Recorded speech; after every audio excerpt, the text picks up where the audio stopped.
Bonjour à tous, c'est jour de grande interview aujourd'hui dans Smart Tech. Je reçois Jeanne Lepayet de Bink Dream. Vous allez découvrir cet outil assez incroyable qui permet en fait de matérialiser toutes les idées qui émergent dans notre tête. Un outil de création et un outil qui a été repéré dans l'émission Qui veut être mon associé sur M6. En fait, c'est une star vue à la télé que vous allez revoir à la télé, mais pour en savoir davantage.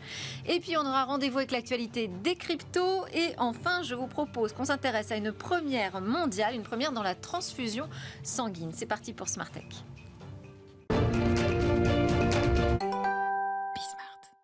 Alors, pour parler de cette toute première mondiale dans le domaine de la transfusion sanguine, j'ai demandé à Sylvain Picot de se connecter avec nous. Bonjour Sylvain, j'espère que vous nous entendez bien. Très bien, bonjour. Parfait, vous êtes le cofondateur d'ICEP, qui est une medtech française qui est née à Nantes. Et vous avez développé, breveté une technologie qui est donc assez inédite, puisque vous nous parlez d'une première mondiale, vous allez nous expliquer ça, dans la transfusion sanguine lors d'interventions chirurgicales. Vous lancez déjà, je voulais le préciser, ICEP avec le docteur Francis Gadra, qui est médecin anesthésiste. À partir d'un constat, des besoins ne sont pas satisfaits aujourd'hui en termes de gestion du capital sanguin dans les blocs opératoires. Expliquez-nous ce qui ne fonctionne pas, ce qui ne marche pas. Exactement, en fait, on se situe dans le contexte des chirurgies hémorragiques ou à risque hémorragique, pour lesquelles, en première intention, on a le sang qui vient des donneurs, donc le sang des banques de sang. En France, le sang qui provient de l'établissement français du sang. Mais en réalité, ce sang, on assiste à des pénuries de longue date et qui ont été exacerbées avec la crise Covid, des pénuries d'une façon générale sur les produits sanguins, et qui ont été donc exacerbées. Puis ce sont des produits qui sont coûteux, qui sont rares, et qui portent aussi des risques, qui sont généralement fléchés vers des patients non chirurgicaux.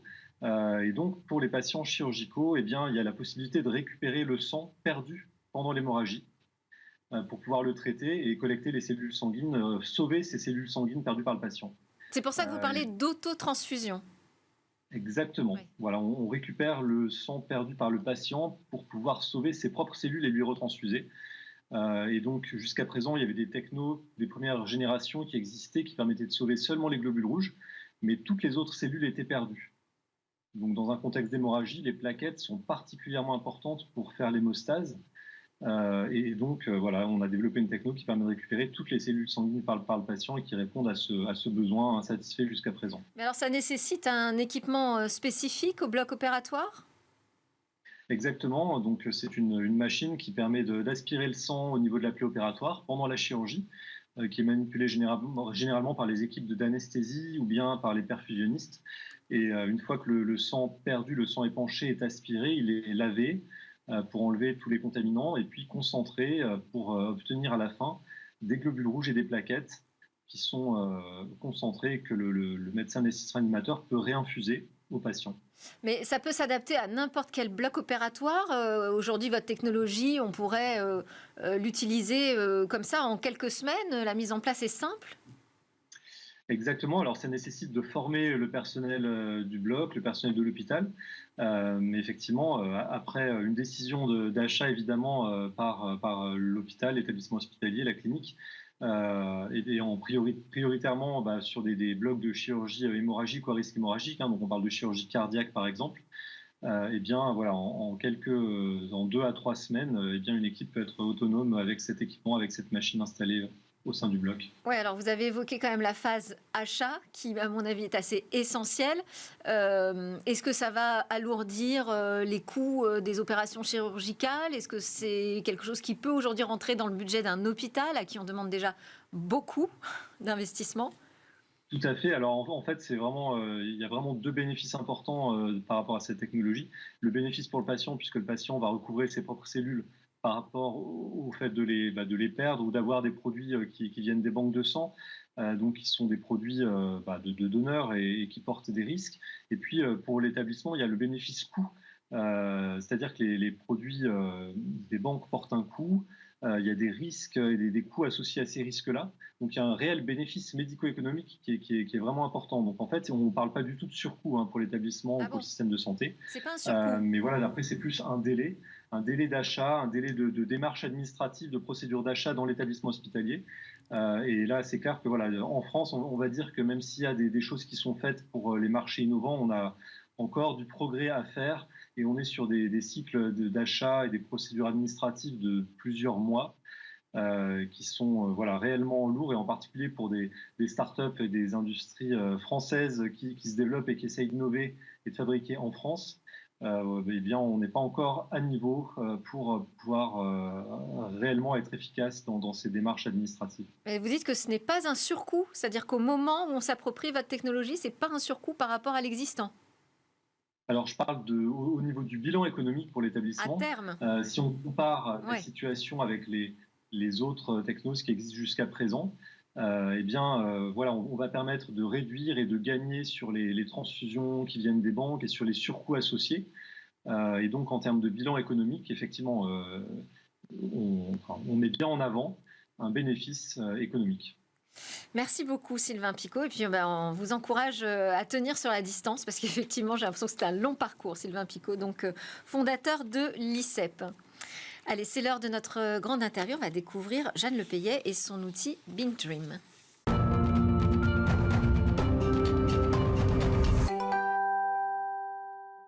Jeanne Lepayet est mon invitée aujourd'hui dans Smart Tech, docteur en génétique, passionnée de dessin. Vous êtes particulièrement fait remarquer dans l'émission Qui veut être mon associé sur M6. Alors, non seulement vous avez d'abord été sélectionné, vous avez pu présenter votre société BINKDREAM aux investisseurs de cette saison 4. Et puis, Kelly Massol, qui a rapidement été convaincue, a annoncé qu'elle investirait immédiatement 500 000 euros. Waouh, bravo! Merci. Impressionnant. Alors, on va expliquer quand même ce que vous faites. Qu'est-ce qui a pu, comme ça, séduire d'un seul coup Kelly? Donc, si je fais très simple, je le disais dans le sommaire, c'est un logiciel en fait qui nous permet de visualiser un peu tout ce qui se passe dans notre tête. C'est ça. Ça, c'est l'ambition que j'ai effectivement avec ce projet-là. Elle vient aussi du fait que pour résoudre des grands problèmes, des grands défis qu'on a actuellement, ce sont des défis qui sont multiparamétriques et donc on a besoin de faire appel à plein d'experts différents. Alors là, on voit une petite animation qui nous montre à peu près ce que ça fait. Donc là, c'est quoi? On est en réunion, on dit qu'on imaginerait bien un nouveau vélo. C'est ça. Par exemple, on est en réunion et on commence à brainstormer sur la conception d'un nouvel objet. Ouais. Et donc, on va pouvoir tous participer à la co-création de ce nouvel objet. Et en fait, ce qui est intéressant là-dedans, c'est que toutes les personnes qui ont une idée vont pouvoir l'exprimer à forces égales. Peu importe ses compétences en dessin, mais peu importe aussi son langage d'expertise. Donc, on gribouille, parce que tout le monde est capable de gribouiller. Mais on gribouille sur une tablette. On peut gribouiller sur une tablette. On peut aussi prendre en photo des choses qu'on a déjà gribouillées par ailleurs. Et puis, on les transforme et on les fait évoluer au fur et à mesure que l'esprit voit les images et se pose des nouvelles questions et avance dans son raisonnement. Et là, pour obtenir à la fin le résultat, c'est quand même un dessin de design assez précis. C'est la machine, c'est le logiciel là qui nous aide? Oui, là, derrière, c'est de l'IA générative. C'est la technologie qu'on utilise pour pouvoir aider l'interprétation et la mise au propre, je dirais, d'un certain nombre de visuels. Donc, c'est cette IA-là qu'on met au point aujourd'hui. Alors là, c'est un exemple un peu particulier parce qu'on est sur un objet avec voilà, un design, donc on comprend bien l'intérêt du dessin, mais parfois, c'est pas du tout l'objet. D'ailleurs, il y a une autre démonstration. Oui. On va la voir là tout de suite. Alors, allez-y, racontez-nous là. Alors, l'autre démonstration, c'est plutôt, on travaille sur un thème commun. Là, c'était imaginer la ville de demain. Ouais. Et là, l'outil, comme il est collaboratif, il permet de faire appel à aussi des concitoyens qui vont pouvoir co-imaginer avec les acteurs publics, par exemple, ce que peut être la rénovation de leur quartier. Et donc, à partir d'une idée qui était là, une idée commune pour les personnes qui sont en train de gribouiller. Donc, c'était cette maison ronde. Et on se rend compte qu'il y a deux interprétations complètement différentes à partir d'une idée centrale. Et c'est ça qui est intéressant avec un outil visuel. C'est d'interpréter et d'inspirer. Alors, est-ce que vous diriez que griffonner comme ça sur une feuille de papier ou sur une tablette, c'est vraiment quelque chose qui permet d'accoucher des idées? Ouais, ça c'est... alors, j'y aurais pas pensé comme ça de rien, mais ça vient des 10 années d'expérience que j'ai eues en devant créer pour des entreprises, pour des laboratoires, pour des universitaires, des visuels pour leur permettre de raconter ce qu'ils font, donc de communiquer dessus. Et en fait, on se rend compte que quand on présente un visuel à quelqu'un qui a eu une idée, une fois qu'il voit ce qu'il avait en tête, il se met à se poser des nouvelles questions et à s'interroger autrement sur les choses ou à réfléchir à des problèmes qu'il n'avait pas vus parce qu'il ne les avait pas visualisés justement. Et donc, je me suis dit, mais c'est trop dommage que toutes ces personnes-là qui ont des idées, qui sont créatrices de connaissances, ne puissent pas elles-mêmes utiliser le dessin comme outil de réflexion. Ouais. En fait, on passe du dessin pour la communication au dessin vraiment de co-création et de De réflexion. réflexion, de questionnement, ouais. Alors, vous allez nous raconter un petit peu comment ça s'est passé l'émission Qui veut être mon associé. Racontez-nous les coulisses. Ça s'est plutôt bien passé. Alors déjà, les coulisses, parce qu'on voit à la télé qu'une vingtaine de minutes, Ouais. je crois. Sur plateau, ça a quand même duré 1h30. Ok. Donc, Et c'est long ou ça passe vite? Oh, ça passe très très vite. Moi, Ouais. je ne me suis pas du tout rendu compte Ok. que ça durait 1h30. Ça va très vite. C'est beaucoup de ping-pong entre les questions et comment on essaye d'y répondre au mieux. Ça a été assez fluide. Il y a des petits moments où on se dit mince, est-ce que je vais plonger du mauvais côté de la force à se dire je suis en train de m'enfoncer. Mais en fait, quand on arrive sur le plateau, il était assez tôt le matin, il était 7h du matin. On arrive sur le plateau, on est assez bien accueillis par l'équipe M6 qui nous a super bien, et l'équipe de Qui veut être mon associé qui nous a très bien accueillis. Et puis après, le show commence, entre guillemets, on arrive sur Et vous scène. étiez beaucoup préparé?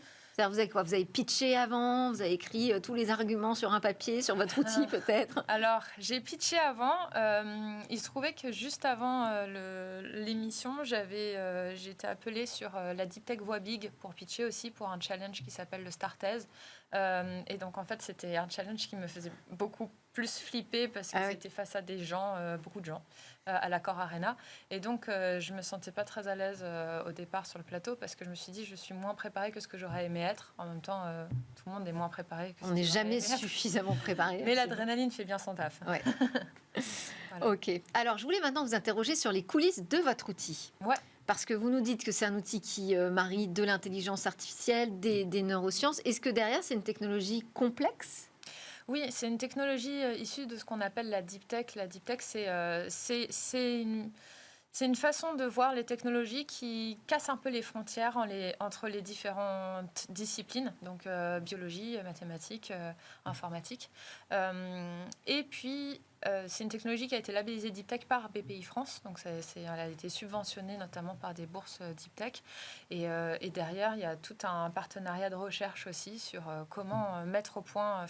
comment créer vraiment un dialogue visuel entre l'homme et la machine, une interaction qui s'adapte au raisonnement humain et pas un dialogue visuel où l'humain doit s'adapter au vocabulaire de la machine.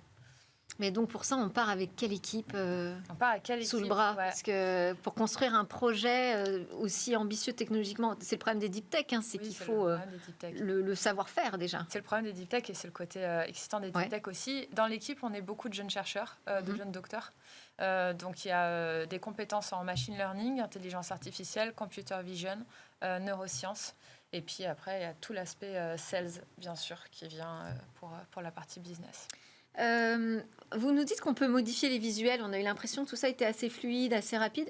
Jusqu'à quelle vitesse on peut aller? Parce que le cerveau va très vite. Le cerveau va super imaginer vite. des choses. Et pour l'instant, le prototype est super lent. Enfin, quand je dis super lent, super lent, ça va mettre en regard effectivement à la réflexion qu'on a, qui est super rapide. Mais 1 minute pour créer des visuels bien léchés, c'est quand même très rapide. Oui. Et par contre, 1 minute pour réfléchir dans un dialogue, c'est très très lent. Oui. Et c'est là-dessus qu'on travaille. Donc, on va largement diminuer ce temps-là. Et on va aussi donner la capacité à la personne de pouvoir dire écoute, je veux des rendus un peu moins bien, mais beaucoup plus rapides. Ou alors, là, je suis plutôt... j'ai fini mon travail, j'ai fini ma réflexion, je voudrais des rendus un peu plus finis. Et est-ce que derrière, ça nécessite aussi plus de puissance de calcul? La puissance de calcul, ça reste un des problèmes majeurs quand on utilise des IA.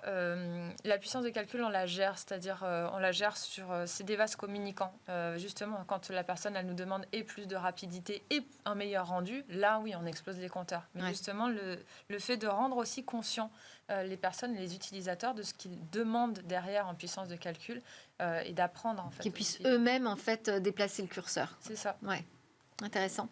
Alors, petite provocation, mais je suis sûre que vous avez la réponse. Est-ce que finalement, avec les Midjourney, les DALL-E, est-ce qu'on a encore besoin de votre outil? Ouais, j'adore cette question. Eh ben oui, parce que moi, il suffit que je tape un prompt qui explique exactement ce que je veux voir à l'écran pour que j'ai un dessin, une image. C'est marrant parce que c'est en 2021 quand j'ai commencé à me dire mais il faut que cet outil existe, donc en janvier. Et puis les gens m'ont dit non, c'est impossible ce que tu veux faire. Puis après est sorti Midjourney, DALL-E, etc. Les IA génératives. Alors, est-ce qu'elles viennent bousculer du coup votre projet? Et alors non, elles viennent le propulser. Parce que les gens sont venus me voir et ils m'ont dit écoute, on comprend ce que tu veux faire, on sent que c'est possible. Et maintenant, tu as des premières briques, notamment de l'open source, qui permet de surfer sur la vague et de partir, de pouvoir présenter des prototypes et même des versions beaucoup plus rapidement et à moindre coût. Quand je dis coût, c'est économique, mais c'est aussi écologique. Et ça, c'est hyper précieux. En fait, le fait qu'elles soient arrivées à ce moment-là, alors que l'idée commençait déjà à être bien maturée, elles ont juste propulsé. Sans ça, j'aurais dû avoir des millions d'euros et beaucoup de personnes pour faire le prototype, ce qui n'est pas possible. Mais comment il arrive en complément de ces outils? À partir de quand je ne peux pas me satisfaire juste d'une IA générative ouverte au grand public ou en payant une petite somme pour un abonnement? En fait, ça dépend beaucoup de l'approche. Aujourd'hui, ce que ces IA-là proposent pour la plupart, c'est un rendu fini, instantané, à partir d'une requête initiale. Ce sur quoi on s'intéresse, c'est pas tant d'obtenir instantanément une réponse finale, mais c'est d'initier ce dialogue visuel et de stimuler la réflexion et la cognition humaine. C'est ça qui nous intéresse. Le cerveau humain, c'est quelque chose de tellement fabuleux. Nous, on veut l'outiller et le rendre beaucoup plus créatif, beaucoup plus puissant, mais en aucun cas, on veut le remplacer. Et le problème de certaines utilisations d'IA, parce qu'encore une fois, c'est qu'un outil, donc ça dépend comment on s'en sert. Le problème de certaines utilisations, c'est je veux une réponse toute faite et je ne veux pas y réfléchir. D'accord, je comprends.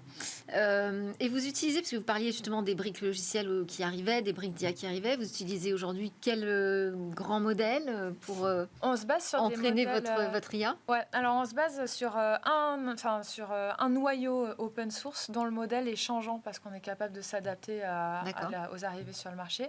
Et sur ce noyau-là, d'une part, on l'hyperparamétrise, on le fine-tune, donc on le réentraîne, et puis on y ajoute nos propres modèles d'IA. Et donc, du coup, c'est un modèle dont le cœur peut constamment changer, mais dont tout ce qui se construit autour et par-dessus nous est propriétaire.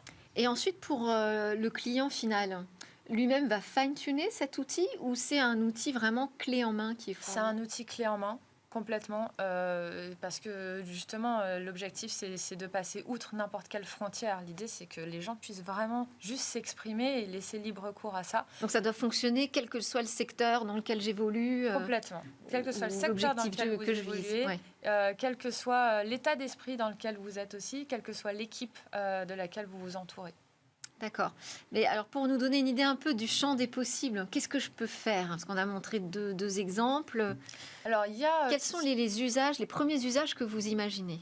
Alors, les premiers usages qu'on imagine viennent directement de nos prospects. En gros, nous, on a ouvert le champ des possibles et puis on a regardé qui venait en premier. Et donc, il y a deux gros pôles qui viennent particulièrement. Il y a tout ce qui est luxe, prêt-à-porter et design produit.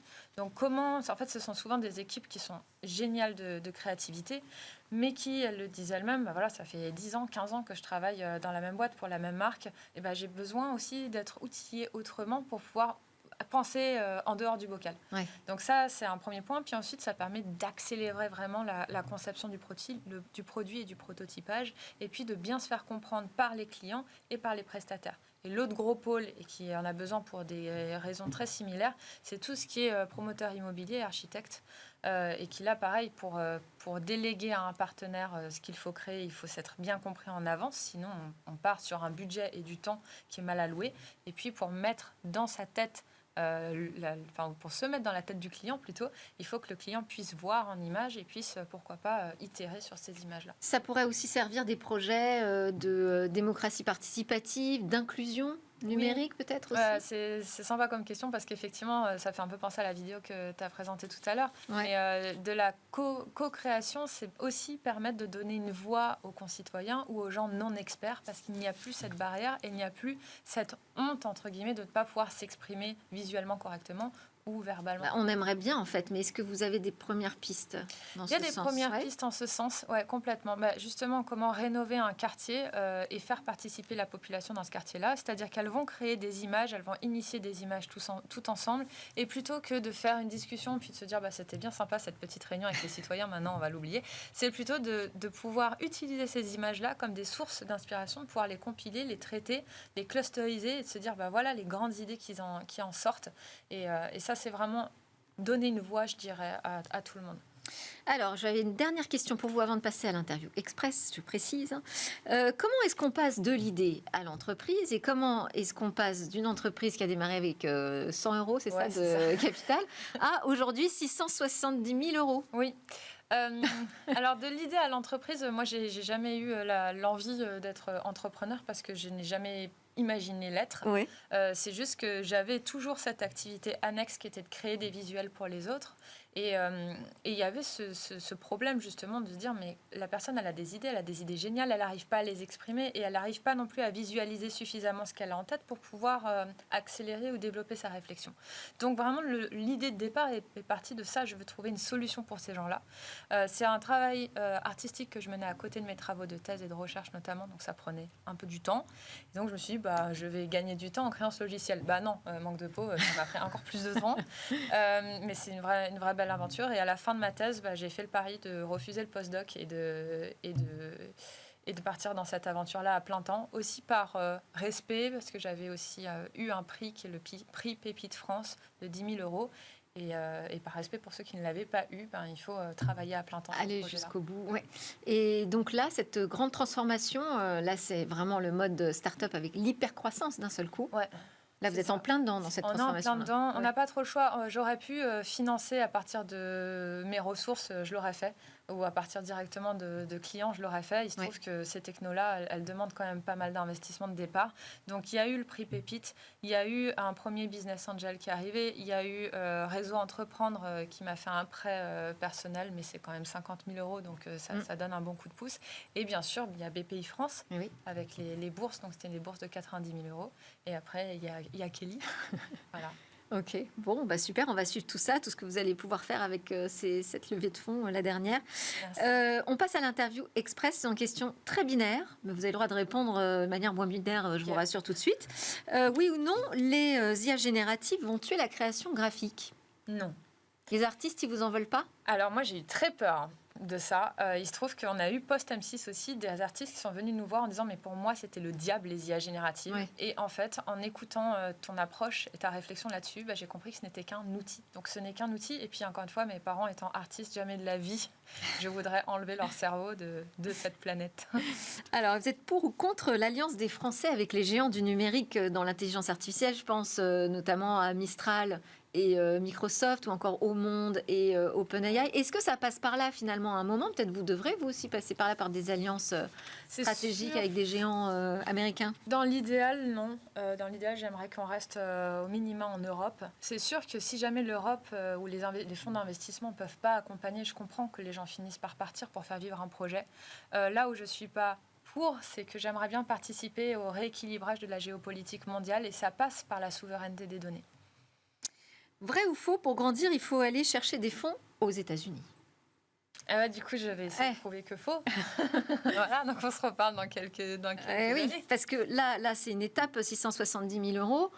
La prochaine étape, c'est la levée de fonds en fin 2024. Ouais, et vous allez les chercher en France? Et je vais les chercher France et Europe.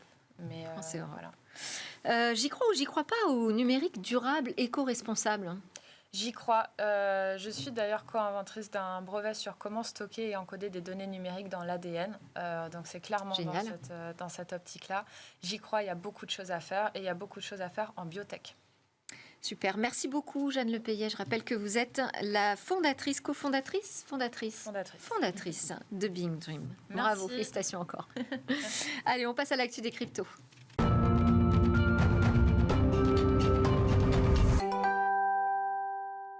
On termine avec notre regard sur les cryptos, l'actualité des cryptos avec Flavio Resselli, consultant Blockchain Partners. Bonjour chez KPMG, je termine. Bonjour Flavio. Bonjour Delphine. Alors aujourd'hui, vous voulez nous parler d'un sujet un peu technique, mais vous m'avez promis que c'était crucial. Oui, c'est important. Ok, on va voir ça ensemble. C'est une mise à jour sur la blockchain Ethereum. Tout à fait. Je pense que pour en parler, il faut peut-être faire un pas en arrière, retracer rapidement l'histoire de Ethereum. Pourquoi est-ce que cette mise à jour est importante, mise à jour qui s'appelle Duncan ou Proto-Danksharding, mot terrifiant. Wow. On va essayer de faire simple. Donc, repartons vraiment des bases. Ethereum, lancé en 2015. Pourquoi? Parce que jusque-là, il n'y avait essentiellement que Bitcoin, qui, comme on le sait, ne permet pas vraiment de développer des applications complexes. Alors, juste, on reçoit du Bitcoin, on envoie du Bitcoin, très bien. Ethereum est lancée, elle, pour pouvoir véritablement créer des protocoles, des applications, un peu comme dans l'Internet qu'on connaît, mais en version décentralisée. Super, sauf que réseau décentralisé, pour mettre à jour tout le registre, ça prend du temps. La scalabilité, c'est-à-dire la quantité d'opérations que l'on peut réaliser par seconde, est limitée. Si on veut créer des applications, c'est assez embêtant. Donc depuis quelques années, pour pallier ce problème, l'écosystème a développé ce qu'on appelle des solutions de scalabilité. Comment est-ce qu'elles marchent, ces solutions de scalabilité? Imaginons nous on est Ethereum dans cette salle, on veut traiter plein d'informations. Donc on ne peut pas toutes les traiter à deux là. Et donc il y a quelqu'un dans l'autre salle qui en traite beaucoup et de temps en temps ils viennent nous ramener une sorte de résumé de tout ce qui a été traité dans l'autre salle et nous on inscrit dans notre registre seulement le résumé. Donc on va beaucoup plus vite. Ouais. Donc ces solutions de scalabilité dans les dernières années sont arrivées à maturité. Donc effectivement aujourd'hui elles permettent de gérer un très grand nombre d'opérations en très peu de temps. Mais on n'a pas réglé l'autre problème de la scalabilité. Lequel? Le coût. Ah oui. Parce que quand on utilise une blockchain pour quelque chose, quand on effectue une transaction, une opération, il faut payer les teneurs du registre décentralisé. Et donc ça, on ne l'a pas réglé avec les solutions de scalabilité avec le jeu des deux chambres, parce que le fameux résumé qu'on nous apporte de l'autre chambre, lui, il coûte cher en fait, en termes de place que l'on réserve dans notre registre à nous pour cette preuve de bonne exécution de toute la marée de transactions, ça coûte cher. Ce qui fait que, certes, en soi, on ne parle pas de gros montants. Aujourd'hui, jusqu'à cette mise à jour, on pouvait quand même réaliser des opérations sur des solutions de scalabilité pour 1 euro, voire 50 centimes. Ce n'est pas beaucoup. Sauf que quand on pense à des applications à la fois financières, mais pas que, ça peut être des réseaux sociaux, ça peut être des jeux, ça peut être n'importe quoi, qui ont besoin d'effectuer un très grand nombre d'opérations par seconde, 50 centimes, c'est beaucoup. On ne va pas payer 50 centimes à chaque fois qu'on met un like sur un post ou à chaque fois qu'on effectue un mouvement dans un jeu. Ça freine la croissance. Exactement. Ouais. Donc, comment est-ce qu'on fait? Cette mise à jour a trouvé une manière d'inscrire le résultat de ce fameux résumé des transactions traitées sur les solutions de scalabilité d'une manière qui va réduire drastiquement les coûts.